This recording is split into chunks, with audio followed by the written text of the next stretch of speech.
নমস্কার বন্ধুরা, সুস্মিতার রান্নাঘর স্লাইস অফ লাইফে আরও একবার আপনাদের সকলকে স্বাগত জানাই। বাঙালির রান্নাঘরে সর্ষে দিয়ে মাছ মানেই আলাদা ঘ্রাণ আর স্বাদের খনি।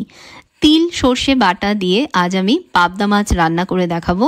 এটা এমন একটা পদ যেখানে সর্ষে ও সাদা তিল বাটা মিশে তৈরি হয় ঘন সুগন্ধি ঝোল, যা ভাতের সাথে খেতে লাগে অপূর্ব। সহজ উপকরণ আর অল্প সময়ে এই রান্না তৈরি করে নেওয়া যায়, তাই ব্যস্ত দিনের মধ্যেও এটা হতে পারে একটা বিশেষ আয়োজন। রান্নাটা করতে আমি এখানে 6 পিস নিয়েছি পাবদা মাছ। মাছগুলো ভালোভাবে জলে ধুয়ে পরিষ্কার করে নিয়েছি। এখন মাছের উপর দিচ্ছি 1/2 চামচ হলুদ গুঁড়ো, 1/4 চা চামচ লঙ্কা গুঁড়ো আর 1 টেবিল চামচ সর্ষের তেল।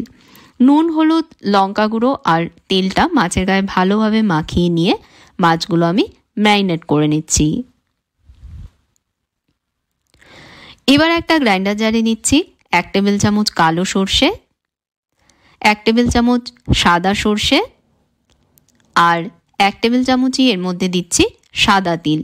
দু ধরনের সর্ষে মিলে রান্নার ঝাঁজ আর স্বাদ সুন্দরভাবে ব্যালেন্স করবে, আর সাদা তিলের প্রাকৃতিক তেল ও ফ্যাট রান্নার গ্রেভিকে ঘন ও ক্রিমি করে তোলে আর এর মধ্যে একটা নাটি ফ্লেভার এনে দেয়। 2টো কাঁচা লঙ্কা ভেঙে এর মধ্যে দিচ্ছি আর দিচ্ছি 1/2 চামচ নুন। এখন এগুলোকে জল ছাড়াই প্রথমে গ্রাইন্ড করে নেব। এইভাবে গ্রাইন্ড করলে দেখবেন সর্ষের যে একটা তেতো ভাব থাকে সেটা আর থাকে না।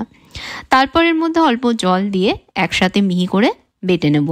মিহি করে বাটতে হবে যাতে সর্ষের দানা গোটা না থাকে। এখন একটা কড়াইতে পর্যাপ্ত পরিমাণ সর্ষের তেল গরম করে নিচ্ছি। তেলটা খুব ভালোভাবে গরম করতে হবে যাতে তেলে কোনো রকম কাঁচা গন্ধ না থাকে। তেলের কাঁচা গন্ধ চলে গেলে নুন হলুদ মাখিয়ে রাখা মাছের পিসগুলো কড়াইয়ের মধ্যে দিয়ে এগুলোকে আমি ভেজে নিচ্ছি। আমি একসাথে সবকটা মাছ কড়াইতে না দিয়ে 2 ব্যাচে মাছগুলোকে ভাজবো। প্রথম ব্যাচে 3টে মাছ দিয়ে কড়াইতে ভাজছি। মাছগুলো হাই আঁচে ভাজতে হবে। মাছের দুটো সাইডে উল্টে পাল্টে ভাজতে হবে। মাছের দুটো দিকে উল্টে পাল্টে হালকাভাবে মাছগুলোকে ভেজেছি। এবার ভাজা মাছগুলো কড়াই থেকে আমি তুলে নিচ্ছি আর একইভাবে বাকি মাছগুলো কড়াই দিয়ে ভেজে নিচ্ছি। পাবদা মাছ খুব নরম হয় বন্ধুরা, ভাজতে গিয়ে অনেক সময় মাছ ভেঙে যায়, তাই একটু সাবধানে মাছগুলো ভাজবেন যাতে ভাজতে গিয়ে মাছগুলো না ভাঙে। সবকটা মাছ ভেজে তুলে নেবার পর কড়াইয়ের অবশিষ্ট তেলে দিচ্ছি 1/2 চামচ কালো জিরে আর একটা কাঁচা লঙ্কা। লঙ্কাটা 2 টুকরোয় ভেঙে এর মধ্যে দিলাম। মশলাটা একটু সটে করে নিয়েই এর মধ্যে দিচ্ছি 1 টেবিল চামচ টক দই। দই দেবার সাথে সাথে তেলের সাথে মিশিয়ে নিয়ে 1-2 মিনিট কষিয়ে নেব। 1-2 মিনিট কষানো হয়ে গেলেই এর মধ্যে দেব 1/2 চামচ হলুদ গুঁড়ো আর 1/4 চা চামচ লঙ্কা গুঁড়ো। সব একসাথে মিশিয়ে নিয়ে 1-2 মিনিট কষাবো। মশলা 1-2 মিনিট কষানো হয়ে গেলেই এর মধ্যে দিয়ে দিচ্ছি বেটে রাখা সর্ষে তিলের মিশ্রণটা।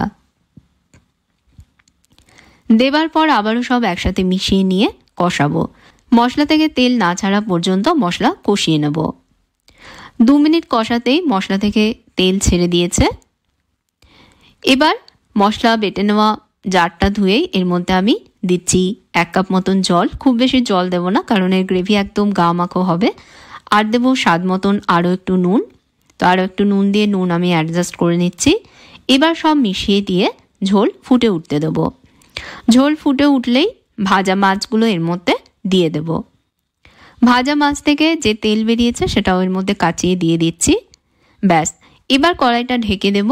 ঢেকে দিয়ে 3-4 মিনিট লো মিডিয়াম আঁচে ঝোল ফুটিয়ে নেব।